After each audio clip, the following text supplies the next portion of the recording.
Let's go to wide receiver. This is someone I feel like I haven't talked about him that much this offseason because the situation's just like, it's pretty obvious what's going on there, just in terms of like how the fantasy community is viewing it and such. But it's DK Metcalf. I think in sharper drafts, he's going to drop. Even the draft that we were doing with a bunch of analysts, like he fell, more than what you're going to see in like a best ball or a home league draft. But if you look at aggregate half PPR ADP, he's still going ahead of players like DJ Moore and Mike Williams in drafts, which I would take those guys over him pretty easily at this point.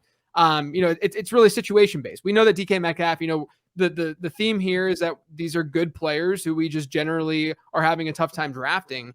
But we know that DK Metcalf's situation is just not great. You get Geno Smith, that's likely going to be the starter at this point. Sounds like, at least. Geno did start 3 games last year, and Metcalf in those 3 games, and a lot of people will look at these splits and be excited about the fact that he was a PPR wide receiver 33, 12, and 9 in those 3 starts, and he averaged over a 25% target share per game. But 25% target share per game was actually lower than what he had seen throughout the rest of the season. It was closer to 28% when Russ was healthy. And then on top of that, those performances, he scored 3 touchdowns, throughout those 3 games. He was averaging a touchdown per game, which doesn't really, we can't expect that to happen. He accounted for 50% of Seattle's scores across those 3 starts because they scored 6 offensive touchdowns. And so, that kind of touchdown share, you just cannot bank on, week after week and season after season, even whenever you're projecting this stuff.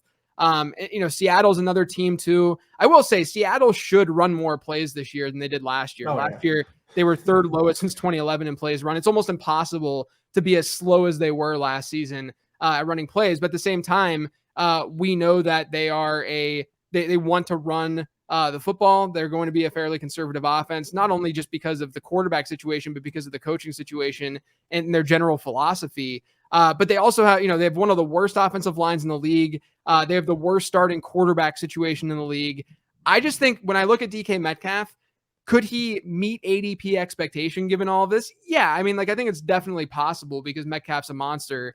And we saw, even that game with Geno Smith, he had that long touchdown that really boosted him that 1 week. And like those plays are going to happen. So maybe you can walk away from this and be like, I'll just get my exposure to Metcalf in best ball formats and not worry about it as much in a season long format, even though that's sort of a cop out thing to do.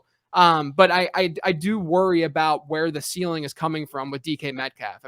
The environment within this offense is going to be putrid in this current state. And it doesn't look like the current state is really changing unless Jimmy Garoppolo comes walking out and is able to join Seattle, which, I don't know if is very likely at this point. So I just worry about the range of outcomes here. I worry about the ceiling here. And again, if you look at more of the like home league ADP and such, and I always have to caveat with the ADP stuff because there's different sources everywhere now. And there's all these different platforms, and some of the platforms appear a little bit sharper and some of them are a little bit more casual, which is totally fine. That's just the nature of what we do and the nature of fantasy football. But in your home league drafts and in these, your office league drafts, DK Metcalf's going to probably go too high as just because of his name. If he's being drafted over DJ Moore and Mike Williams, I'm not doing that at all this season. So that's the main reason I've had a harder time drafting him.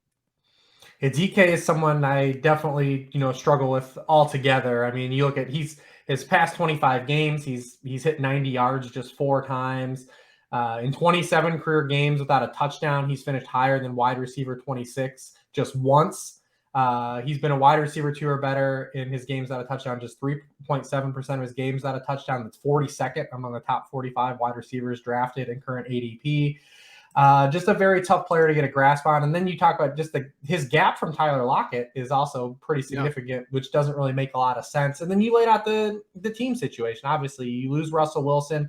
Seattle is a team that is due massive amounts of scoring regression anyways. Look at this. So they scored on 36% of their drives last year. That was 21st in the NFL.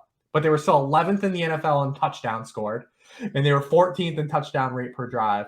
They had this all or nothing approach on offense where they either went 3 plays or punted, or they scored like an 80-yard touchdown. Yeah. They were second in the NFL in touchdowns scored on drives needing only 1 to 3 plays behind the Bengals.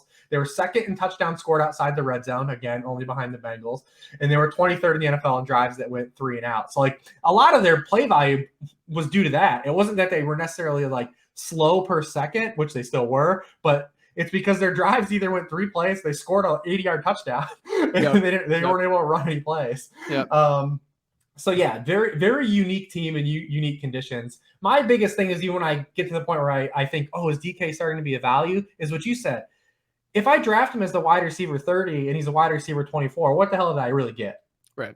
And that's you see this a lot in analysis out in the fantasy streets now. It's like, hey, this guy has been the tight end 9 3 years in a row, and he goes the tight end 12.